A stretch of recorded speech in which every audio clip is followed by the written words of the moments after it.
My name is Caroline Darcy, and this is my literacy through the years visually. On the first slide, I just included a picture of myself, but you can follow along with this video.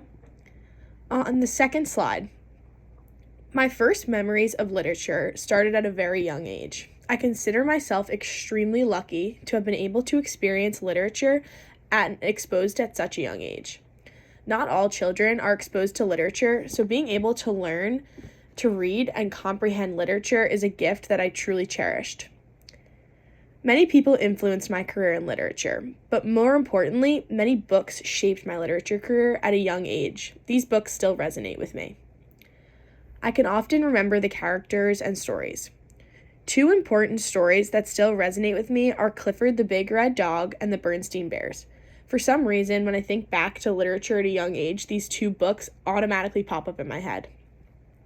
My grandma would often read these to me, and I can even recall the voices she would use for all the characters. These books really stand out to me, and sometimes in my later life I can relate things that happened all the way back. That leads me into my third slide. I had huge literary influences in my life. My grandma was a huge influence in my literature journey. My grandma, who's pictured on the left, would often take me to Barnes & Noble's, where she would let me pick out books to read, and we would spend time reading new genres and stories. The way my grandma was able to teach me early on influenced me a lot. Often I'll still call her and ask her questions when I'm doing assignments or need a new book to read. I'll often turn to her. My mom is another huge literary influence. My mom always made sure me and my siblings were reading or getting to know books at a really young age. I think this might be due to her career in teaching, but I'm not sure. My mom would read us stories before bed, but something that has always stuck with me is her Christmas stories on each of the 25 nights before Christmas. That leads me into my fourth slide. My mom would have a Christmas story basket next to the Christmas tree. My favorite stories that stuck with me would be The Grinch and The Elf on the Shelf. My mom would be super enthusiastic, and I enjoyed this part of literacy a lot. This is something I wrote about in my essay, that even one day I would continue with my own children, and I think that literary moments like these are the ones that really stick with us the most. On slide 5, by the time middle school came, although I was exposed to reading and writing at a young age, I never fully enjoyed it. I would always choose to procrastinate and put deadlines off. I would choose the easy route when it came to summaries of books instead of allowing myself to learn new things. Even though I was privileged to be exposed to literature at a young age, I never fully loved it.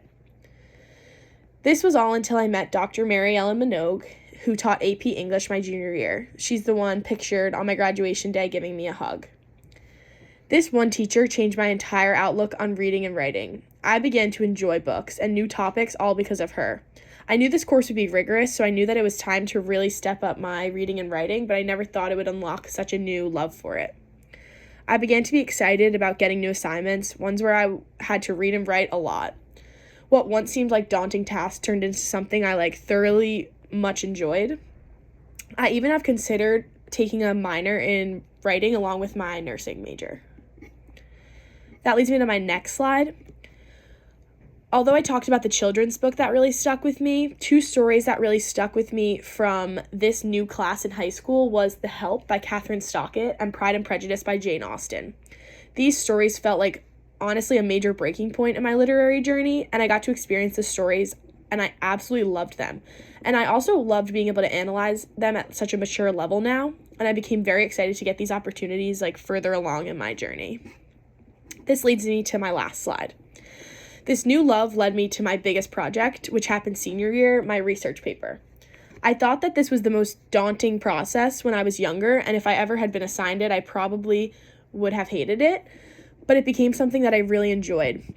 This to me was a huge turning point, and something that would have been so horrible to me was now something that I was excited to indulge myself in and be a part of, learning this new process of writing.